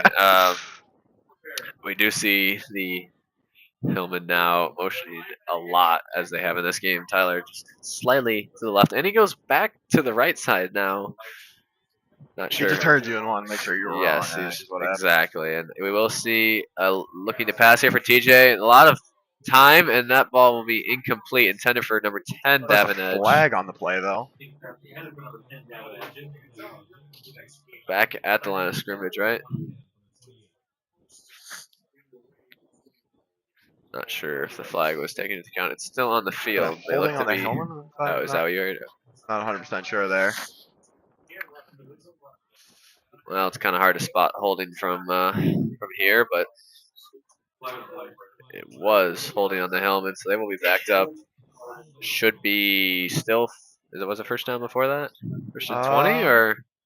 Can't quite read. Oh, it says second over there on the chain game board, if I'm not mistaken. It is second. Second and 20. First and 20. All right. Well, Everything's getting currently organized it is here. first and 20. That's what I would imagine. I do believe when it's holding, it is a replay of the first down with the yards, depending on if they decline or accept it. Obviously, they accepted it, and the Hillmen are backed up now to the 38-yard line. Sass on the left side of TJ, who will take the fake handoff and throw it to Lucas Ludlam, who will take the ball over the middle and run all the way through the middle of the defenders, and he will find his way to the end zone for another touchdown for the Hillmen, his first of the game, making it 45-0 Hillmen with 9 minutes left in the fourth quarter. That is not the crucial point of this game, but it definitely just is another icing on the cake, really. Icing on the cake there. Great eyes there by TJ Pink, using that arm across the middle, finding Lucas Ludlam first. It looked like he was very close to getting almost like kind of strip fumbled, I guess. The defender was closing in, but he is not able to get there. As we do see a kick here that is no good by Tyler Sass. He is now 3 for 5, if I'm not mistaken. Possibly 4 for 6. He's missed 2 of them. That's what I know for sure. 3 of them. He just one there, didn't he? He's missed 2 of them. Has he Alright. missed 3 of them? Okay. I'm not gonna argue on it. I don't remember. Honest with you. Again, let's not question my memory. It's clearly lacking in ability, but 45-0, nonetheless for the helmet. that we do know. And we know that a kickoff will be coming up shortly. They are getting close to their mark of 50. One more touchdown will put them at 51 for sure, possibly 52. They are still holding the shutout. At this point, I feel like their primary goal is to keep the shutout, and the points really don't matter as they're all about the same. Obviously, adding some touchdowns on wouldn't hurt. We've seen a fair share, except for the fact that Tyler has about 4. But everybody else, Seth Wilson with 1, Lucas Ludlam with 1, Davin Edge with 1, maybe 2. But that is where we're at. As we are about to get the kickoff, I should really stop trying to recall events that have already happened. Hillman are closing in here for their potential of the highest scoring game of the season. 48-0 was against Dodgeville, I believe. One more touchdown would break that. And here is the kick for the Hillman. A nice kick there. That will be. This one stays in between the lines. It does. It looked like that was a. Did you say a different kicker? I wasn't 100% Thought it sure. might have I kind been- of just assumed it was going to be Tyler again. Thought it might have been Sophion Fakrin, but I could be wrong. I thought that was number 88 with the kick. It might have just been Tyler, and I'm just misseeing. And number 35, Carson Hey, number 88. That's number 88. Is that what you saw? I don't think we have an 88 on That's- the lineup. What? Oh, 88 on the lineup? I have an 88. Oh, regardless. Okay, we're moving on. The game's still going. We're rally here. It's really over, but if they could just put 1 score on the board, that would probably make them feel somewhat happy. Cherry on top. Yes, well, cherry on the bottom, really. There is no cake anymore for them. They had their cake and ate it too. Yes, I think they had their cake at Platteville, just like a large child to a small child, took the cake out of their hands, decorated as much as they want with many extra touchdowns, and then just swallowed the whole cake whole. Yep. Closing their season out there. That was kind of a weird metaphor there. But Yeah. I don't know if I quite tracked with that. But absolutely. at the same time, we have seen a 1-yard run for the Blackhawks now. It's 2nd and 9. They will look to get a few more yards than that. And we do have another handoff to the running back who's been stuffed all game except for a few exceptions. And that one is no exception as that brings him right to the line of scrimmage. It's still 3rd and 9 now. And it's looking like most of their normal drives, it's actually will get changed back a yard. It'll be 3rd and 10, meaning that they will assuming be passing here, although we've seen many things from them that are surprising. Now, I would say their strength in most games is their running ability. It might just be because they use their running back so often, and he's bound to get some yards eventually. And that might be why they have so This many. game hasn't been spectacular for the rushing game No, it as far definitely as hasn't. Valley's concerned. On the other hand, though, Tyler Sass of the Hillman has had many great rushes. We do see a nice throw here to number 12 for the Blackhawks, which is Lucas Klein, who will take that for the first down. The Blackhawks are making their way back close to midfield. We keep mentioning they haven't had many drives past midfield, or at least I keep mentioning. This is another one. You haven't really said many things, but the 47, they're within 3 yards of that. Not sure that's really an accomplishment for them. They're probably not thinking it. It's probably just us, but at least Regardless, we it's can. small victories that count. Yep, exactly. That first down, that might be something for somebody somewhere, but not in the whole grand scheme of the game. It means very little. Another pitch, and there must be some commotion there, possibly a false start or defensive encroachment into the neutral zone. Somebody will be getting some yards here, and it will be I guess the defense, more like somebody will not be getting some yards as the Blackhawks will be pushed back 5 yards. Will now be 1st and 15. And just as I mentioned them getting close to the 50, they're now 8 yards away, which is a minor setback, but they could still make it. I mean, hopes are high. I mean, 1st and 15, that's see tough. what they But can do. if they get to the 8, if they get to the 50, that would be something.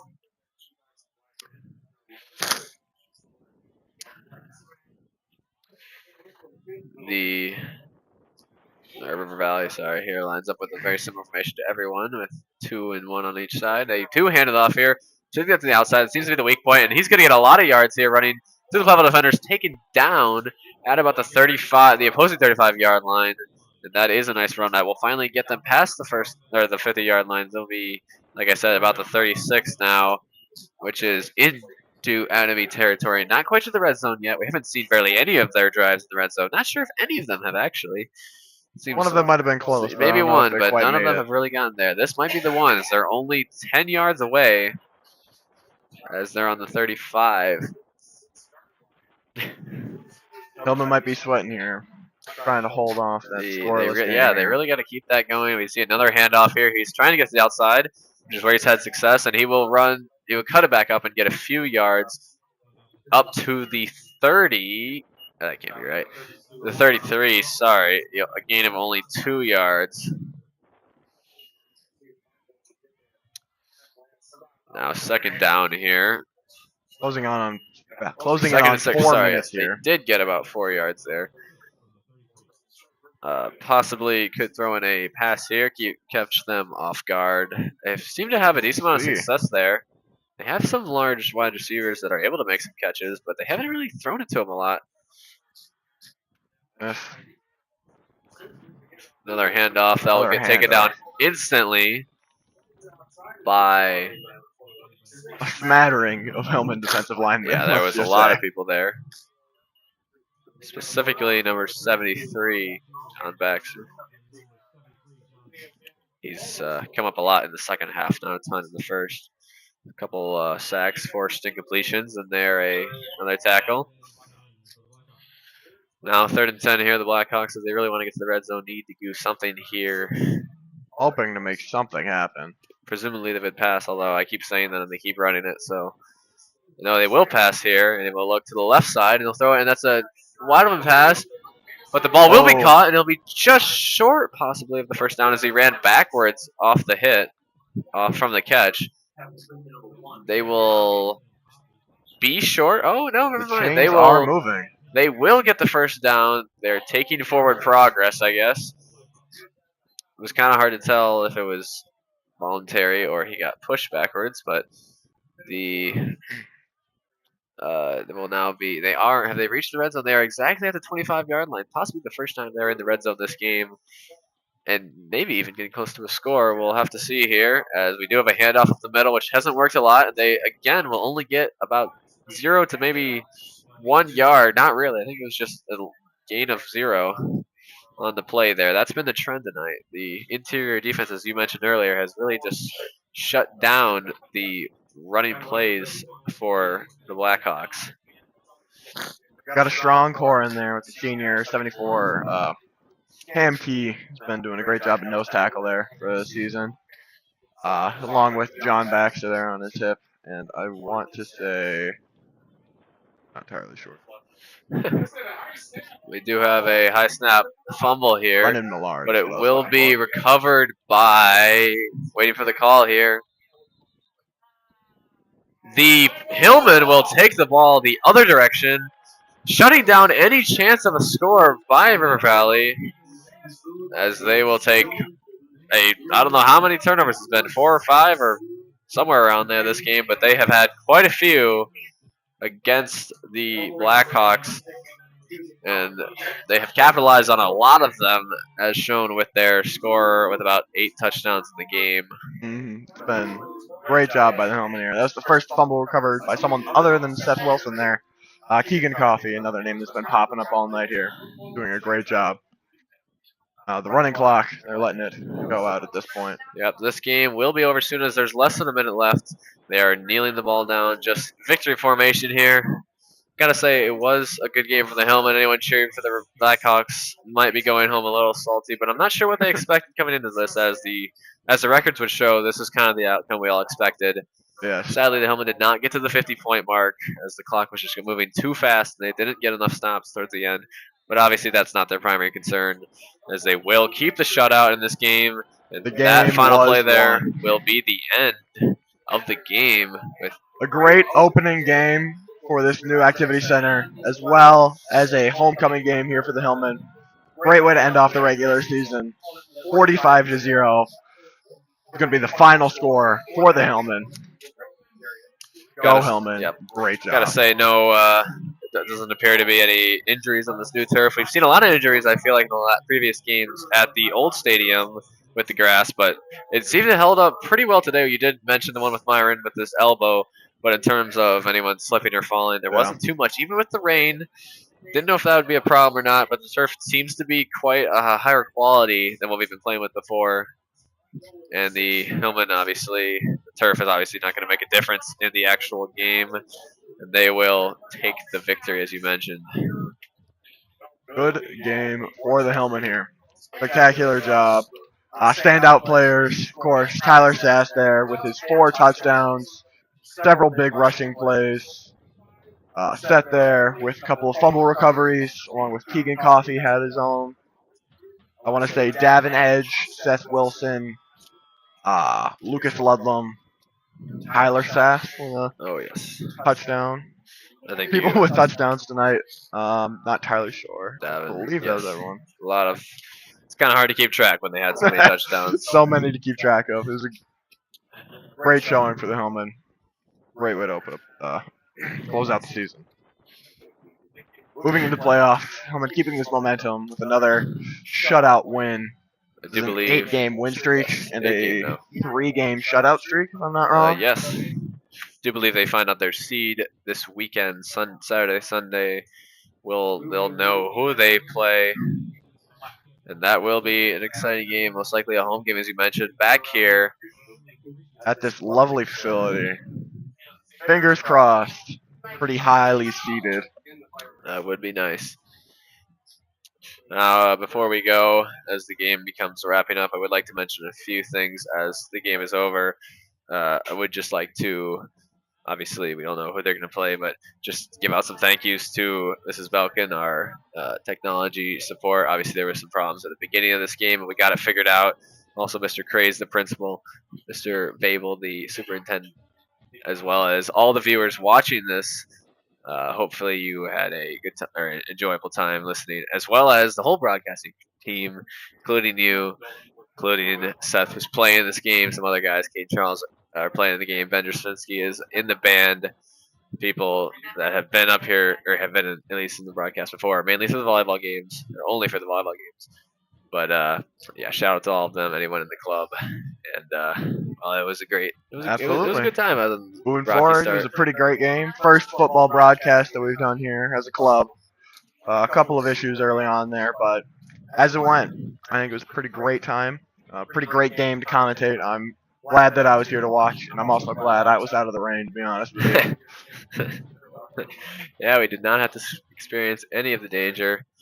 Well, I think that's about all for us. As you do see in the middle of your screen, it might be hard to see, but they are still kind of celebrating on the side.